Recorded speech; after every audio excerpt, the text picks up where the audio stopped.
Well, Aaron, for those who haven't had a chance to visit the museum here at Colton Hall, it's pretty cool. Some facts I learned during our visit today is that the building is over 180 years old, and most of the interior of the museum is just as it was in the mid to late 1800s. But it's a site that many people don't get to see because the only way to get in there is taking the stairs.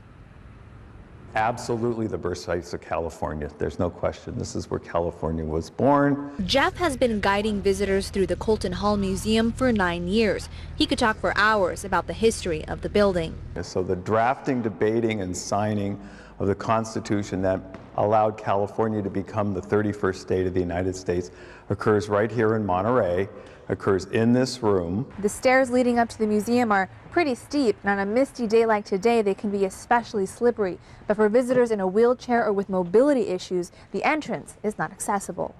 Right now it's hard for visitors to see the upstairs museum because the only way to access is via stairs. If we need, or if a disabled person wants to learn about the museum, we have a docent come downstairs. We want them to be able to come and experience the museum like everybody else. So the city is adding an elevator in the back of the building, as well as some other renovations. The first part of the project is going to be construction of an ADA compliant ramp.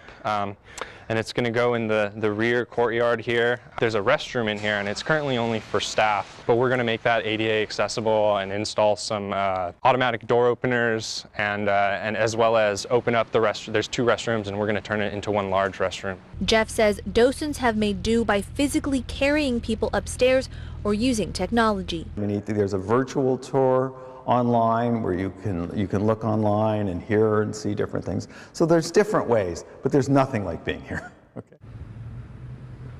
And another project in the works for Colton Hall is the installation of lights on the exterior of the building to highlight the historic architecture. And the idea is to light up the iconic columns as well as the windows here at Colton Hall. Aaron? It is a very cool building. You're right. Thank you, Bianca. Tomorrow, the Historic Preservation Commission is scheduled to approve the plan. Construction is expected to start in October. At this point, we don't know how long that work is expected to last.